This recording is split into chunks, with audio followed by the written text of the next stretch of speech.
Evelyn to Philip, May 30th, 1945. Dearest Phil, I do not have the typewriter and am using this means, the only one I could use without a typewriter.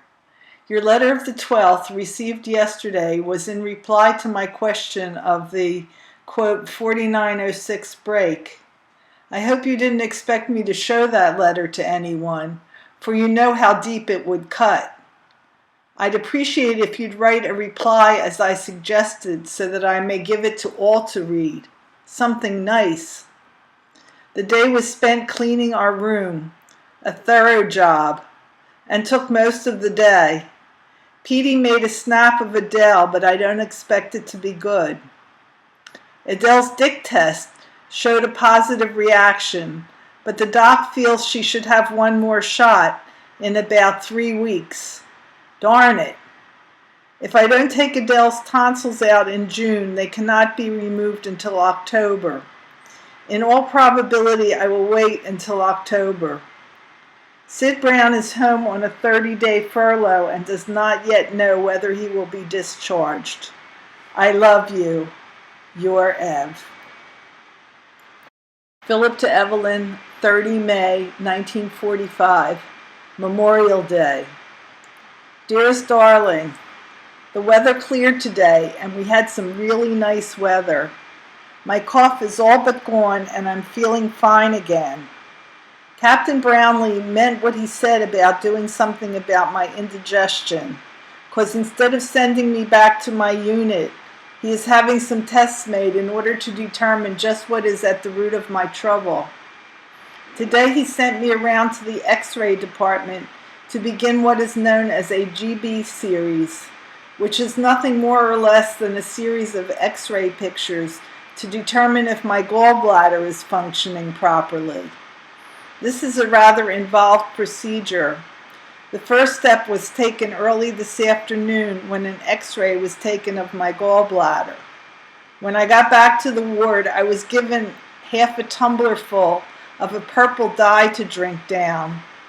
A little later, I was given a stiff dose of mineral oil. In about half an hour, I'm to report to the mess hall with a note which says, quote, fat-free diet, end quote. Later tonight, I'll be given an enema. How I dread the prospect. And tomorrow morning, I'm to have no breakfast. All the foregoing, of course, is in preparation for another X-ray, which they are going to make tomorrow morning. After that, question mark. If you remember, sweet, I went through pretty much the same procedure at Lockburn early in 43, and the result was that they decided I have a nervous stomach.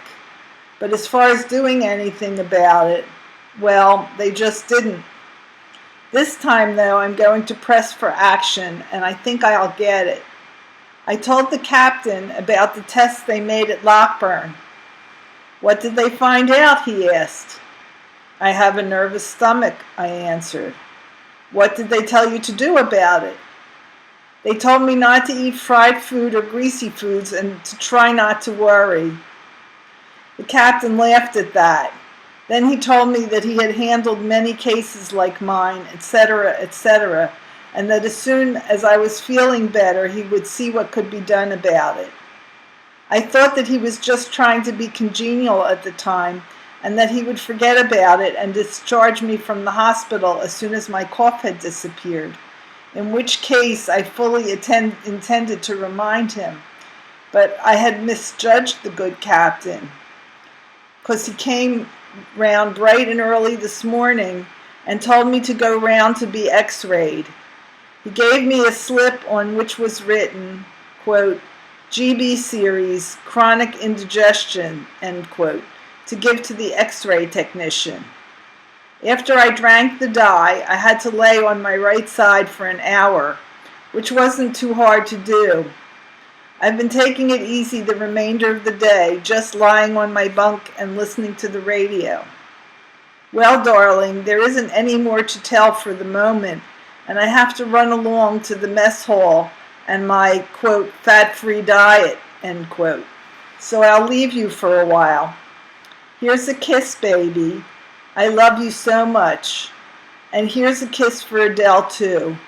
My love to all. Hasta mañana.